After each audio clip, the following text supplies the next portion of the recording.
جس کے بارے میں نبی اکرم صلی اللہ علیہ وسلم کی ایک بڑی پیاری حدیث ہے، لے کر جاؤ، سناتا ہوں حدیث اس طرح.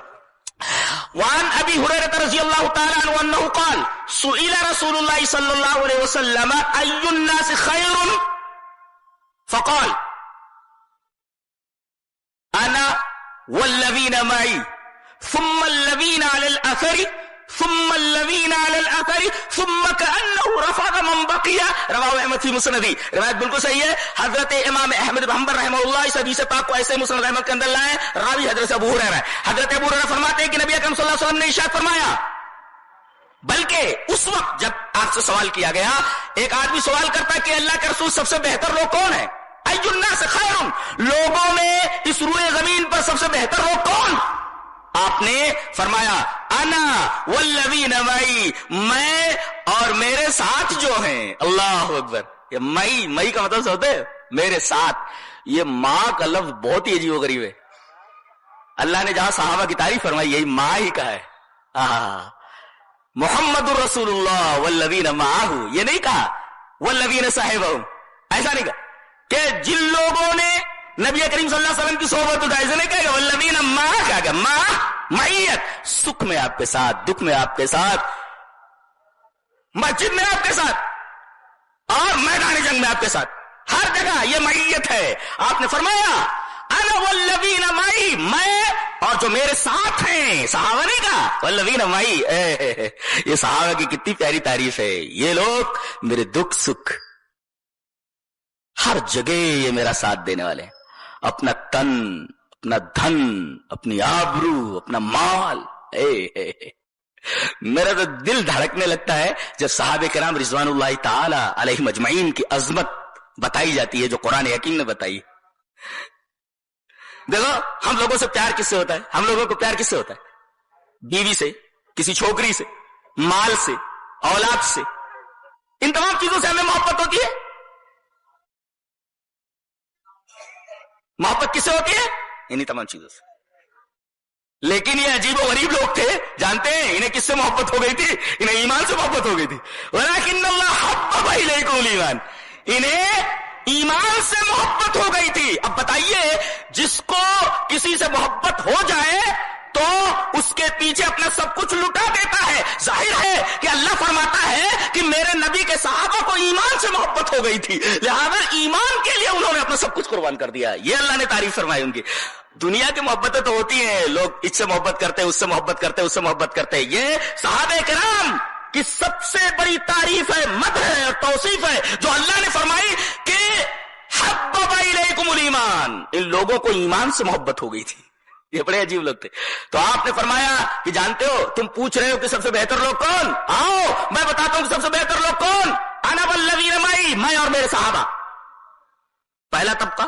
دوسرا ثم الذین علی الاثر، جو میرے صحابہ کے طریقے پر ہے. اثر مانے آدمی چلا اور اس کے قدم کے نشانات بنے، اس نشان کے اوپر جو لوگ قدم رکھتے ہیں اس کا اثر بولتے ہیں. ثم الذین علی الاثر ہے، ثم الذین علی الاثر کہہ کر کے ایک نقطہ بتایا گیا. اثر کا مطلب ہوتا، جانتے ہیں، کہتے ہیں اثر چھوٹ گیا. ابھی یہاں پر ہاتھ میں کوئی رنگ لگا کر یا کوئی چیز لگا کر میں اس کپڑے کے اوپر ہاتھ رکھ دوں تو میری انگلیوں کے نشان بن جائیں گے، برابر ہے. اب اثر کا مطلب یہ ہے کہ میں اس کے اوپر اپنا ہاتھ رکھوں، جہاں جہاں انگلی بنی ہے وہاں رکھ دوں، تو میں نے اثر کے اوپر ہاتھ رکھ دیا. تو ایک آدمی جا رہا ہے اور قدم کے نشانات بن رہے ہیں. آپ آگے جانے والے آدمی کے نشانات قدم کے اوپر اگر آپ پیر رکھتے ہیں تب تو آپ مقتدی ہے صحیح سے، اور وہ قدم کہیں رکھ رہا ہے، آپ قدم کہیں رکھ رہے ہیں، تو آپ اثر کے اوپر نہیں ہے. پتہ یہ چلا کہ صحابہ کرام کے عقیدے کے اوپر آپ اسی طرح چل رہے ہیں، صحابہ کرام کے عمل کے اوپر اسی طریقے سے چل. اللہ تبارک و تعالیٰ نے صحابہ کرام کے ایمان کو ہدایت کا معیار مطلق قرار دیا کہ اگر تمہیں ہدایت چاہیے کہ صحابہ کا ایمان چاہیے تو وہ ہمارے نزدیک معتبر ہے. میرے نبی کے صحابہ کا ایمان چاہیے، یہ ایمان ہدایت کا معیار مطلق ہے. فَإِنْ آمَنُوا بِمِثْلِ مَا آمَنْتُمْ بِهِ فَقَدِ اهْتَدَوْا، یہاں ہدایت کا معیار مطلق صحابہ کرام کا ایمان بتایا گیا. تو میں اور میرے صحابہ اس کے بعد دوسرا طبقہ ثم الذین علی الاثر والتابعین جو صحابہ کے نقش قدم پر چلے، پھر ثم الذین علی الاثر، پھر تیسرا طبقہ جو تابعین کے نقش قدم پر چلا. اس کے بعد آپ خاموش ہو گئے. راویہ کہتا ہے ثم کانہ رفض من بقیہ، گویا کہ بقیہ لوگوں کو آپ نے ریجیکٹ فرما دیا. رفض کا مطلب دیکھ لو، رفض کا مطلب ہوتا ہے ریجیکٹ کر دینا.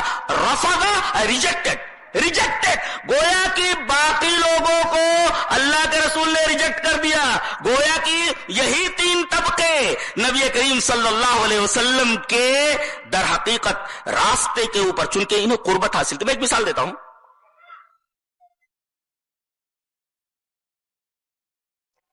یہ روشنی ہے، غور سے دیکھیں، یہ روشنی. اب اس کی شدت کا دائرہ یہاں تک ہے، اس کے بعد تھوڑے فاصلے تک اس کی شدت کم ہو جاتی ہے، اور وہاں سے لے کر وہاں تک اس کی شدت اور کم ہو جاتی ہے، پھر اس کے بعد اندھیرا شروع ہو جاتا ہے. ہاں ایسا ہے. تو صحابہ نبی سے بہت قریب تھے. نبی کریم صلی اللہ علیہ وسلم کو اللہ تبارک و تعالیٰ نے ہدایت کا نور، ہدایت کی روشنی بنا کر کے بھیجا تھا. تو یہ روشنی یہاں تک تو بڑی شدت کے ساتھ ہے، یعنی صحابہ کرام کے ساتھ. آپ کے نور سے، آپ کے روشنی سے انہوں نے پورا فائدہ اٹھایا. اس کے بعد آپ اس دنیا سے چلے گئے، صحابہ چلے گئے، اب دوسرا طبقہ آ رہا ہے، روشنیاں کم ہے. پھر اس کے بعد تھوڑی روشنی اور کم ہو گئی، اور اس کے بعد سمجھو تیسرے کے بعد روشنی ہے ہی نہیں. اب بہت تلاش کے بعد تابعین کا رستہ ملتا ہے، تب تابعین جو ہے ان کا رستہ ملتا ہے، صحابہ کرام کا رستہ ملتا ہے.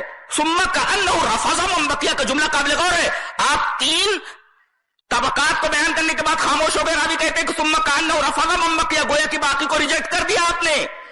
گویا کہ یہ تینوں طبقے ہمارے لیے حجت کی حیثیت رکھتے ہیں، اور ان کو ہم سلف کہتے ہیں، اور انہی کا طریقہ ہمارے لیے قابل عمل ہے. ہم یہ دیکھتے ہیں کہ ان تین طبقوں کے اندر نبی کریم صلی اللہ علیہ وسلم کی تاریخ پیدائش پر کوئی خوشی نہیں منائی گئی کہ ہر سال انہوں نے نبی کریم صلی اللہ علیہ وسلم کی پیدائش کے دن خوشی منائی ہو یا اس طریقے کا کوئی جشن کیا ہو. پھر ہم تابعین کو دیکھتے ہیں کہ نبی کریم صلی اللہ علیہ وسلم کی پیدائش کے دن انہوں نے کوئی جشن منایا ہو. پھر ہم تیسرے طبقے کو، جس کی تعریف رسول نے کی ہے، ان میں سے کسی نے بھی نبی کریم صلی اللہ علیہ وسلم کی پیدائش کے دن کوئی اس طریقے کا جشن منایا ہو. جب یہ لوگ سب سے بہترین تھے تو سب سے بہترین لوگوں نے جب یہ کام نہیں کیا تو ثم کأنہ رفض من بقیہ کے نقش قدم پر چلنے کی ضرورت کیا ہے؟